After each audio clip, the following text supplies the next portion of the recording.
सलाम मेरे अजीज पंखो। आज ना हम अपना कीमती वक्त जाया करेंगे एक ऐसे ड्रामे को डिस्कस करके जिसमें हमें देखने को मिलती है एक अजीब ब्रीड की माँ जिसको अपनी बेटी से वैसी ही नफरत है जैसे नूनियों को यूथियों से है। ये वो माँ है जो अपने घर में अपने जहेज की प्लेट किसी दूसरी औलाद के तोड़ने पर हैंगर और बेल्टे एक ही औलाद को मारती है। ये वो माँ है जो कि झूठ मूठ में भी यह दावा नहीं करती कि उसको अपनी सारी औलादों से एक जैसा प्यार है। ये वो माँ है जो बेटी की प्लेट से कोफ्ता उठा के बेटे की प्लेट में रख देती है और साथ बेटी कुछ पेड़ भी मार देती है। ये वो माँ है जो अपनी औलाद को खुद ही जहर दे के बोलती है कि ये तो उसके नसीब में लिखा था। इस अजीम माँ के साथ हमें देखने को मिलता है एक सरपिरा बाई जिसको अपनी बहन से ज्यादा इस दुनिया में कोई भी बदकिरदार नहीं लगता, जो अपनी बहन से जान छुड़ाने के लिए माँ के साथ मिलकर सोते में उसके मुंह पे तकिया रख के उसका दम गुटगू करके उसको मार दे और उसको फिर अफसोस भी ना हो। ये वो भाई है जो सोती बहन के कान में जाके छींके मारता है सिर्फ इसलिए कि बहन की नींद हराम हो जाए। फिर हमें इस ड्रामे में देखने को मिलता है इंतहाई अहम सबक फॉर गाइज। क्लीन शेव करके आलू जैसा मुंह लेके लड़की को मिर्जा गालिब वाली शायरी भी सुनाओगे ना तो अगले ने तुम्हें रेड कारपेट समझ के तुम पर से गुजर जाना है। और कुछ ही सालों बाद अगर तुम अपनी डबल चिन को दाढ़ी से छुपा के बालों को थोड़ा सा ग्रूम करके सेम लड़की के सामने से गुजर भी जाओगे ना तो वो तुम्हारे पीछे ऐसे उड़ती आएगी जैसे जलेबियों पर मक्खियां आती हैं। अब ये ना कहना कि लड़की गोल्ड डिगर है, भाई वो तो गोल्ड डिगर है, वो तो आएगी, पर पिछली गल यही है कि दाढ़ी से मुंह छुपा लो आधी बच्चियां भागती आएंगी। मैं तो कहती हूँ अल्ताफ हुसैन ने भी कल को दाढ़ी रख के बालों को ग्रूम कर लिया ना तो पाकिस्तान की आधी औरतों ने उसको भाई कहने से तौबा कर लेनी है, सबने ताफू ताफू कहते फिरना है। कहानी है इन दो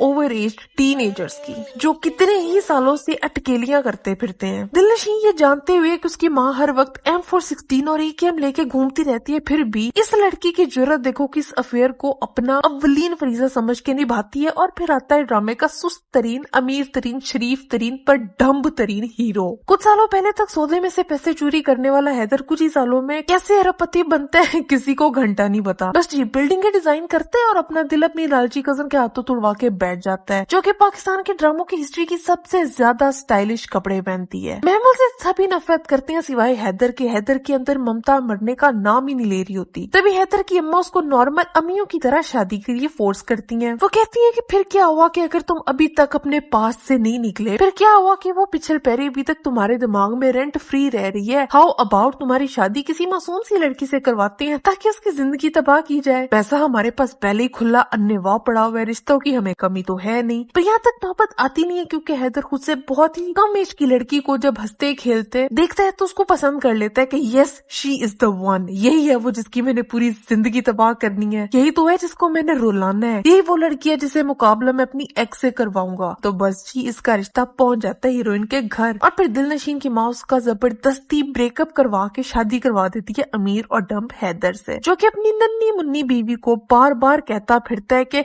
मैं मजाक में भी ये बर्दाश्त नहीं कर सकता कि तुम्हारी जिंदगी में कोई और हो या तुम्हारे माजी में कोई और था। मीनवाइल वो खुद अपनी नौबियाता दुल्हन को घर में छोड़ के अपनी ही गाड़ी के अंदर ना घर की ना घाट की कजन को लेके फिरता रहता है। वो अलग बात है कि ज़मीर उसका तब नहीं जागता तभी है जब बीवी ख्वाब में भी किसी और को देख ले। टिपिकल मेंटेलिटी है, nothing new. But you know what's new, ये अम्मा, मैं इस अम्मा से बाहर ही निकल आ पा रही। ऐसी अम्मियां अल्लाह किसी दुश्मन को भी ना दे। दिलनशीन अपने शौहर को महमल के साथ होटल रूम में जाते देखती है तो किसी नॉर्मल बीवी की तरह उसका दिमाग भी 360 घूम जाता है। वो चली जाती है अपनी अम्मा के घर। अम्मा और भाई बजाय कि आंसू गिराती हुई बेटी के लिए स्टैंड ले, उसको उल्टा कहते हैं कि तू ही मरण जोगी है, तू शुक्र कर तेरा शौहर दूसरी जगह मुंह मार है। अच्छी औरतें शौहर के जूते भी खाती हैं और अल्हम्दुलिल्लाह भी करती हैं। और भाई साहब उल्टा बहन के किरदार को गंदा करने पहुंच जाते हैं कि तुम ही हो जो अभी तक अपने पुराने आशिक से मिलती हो, वरना शौहरों के लिए गर्लफ्रेंड रखना कोई बड़ी बात तो है नहीं। मेरा दिल किया मैं जूता उठा के टीवी के अंदर घुस के इस भाई को रख के मारू कि भाई ये तू क्या कह रहा है। अब जब माँ और भाई ने बेटी को सपोर्ट करने से मना कर दिया तो बेचारी वापस ढिट्टों की तरह उसी घर में चली जाती है जैसे उसको एक न एक दिन इवेंचुअली महमल ने वहाँ से निकलवा ही देना है। यह हैदर का कैरेक्टर बहुत ज्यादा इनोइंग है। इस गुगू घोड़े के सामने उसको कुछ चपेट भी मार के चला जाने इसको समझ नहीं आनी कि इसके साथ हुआ क्या है। एक साइड इसकी इंतहाई डम्ब है और दूसरी साइड कमाल की ठरक भी है। ये बंदा घर से बाहर महमल का फ्लर्ट और उसके टों भी सुनता रहता है और उसको अप्रूवल भी मिल जाता है कि हाँ भाई काम चूक के रख, ये तो मरती है तेरे पे, तो मैं इसको हाथ भी पकड़ने दूंगा, इसको गले भी लगने दूंगा और उसको साफ मना भी नहीं करूंगा। लेकिन जो घर पे मेरी बीवी बैठी है ना उसको मैं ब्लेम करूंगा कि तुम अच्छी बीवी नहीं हो। अगर गलती से भी मेरी बीवी का कोई पास निकल आया तो मैं विक्टिम प्ले करूंगा और पुरानी वाली के पास वापस चला जाऊंगा। It's a win win situation. और फिर मैं कहती हूँ कि अगर बंदे ने ढीठ होना है ना तो वो महमल जैसा ढीठ हो। बेशक हर तरफ से कुत्तों वाली बेइज्जती हो रही है, टगे की इज्जत नहीं हो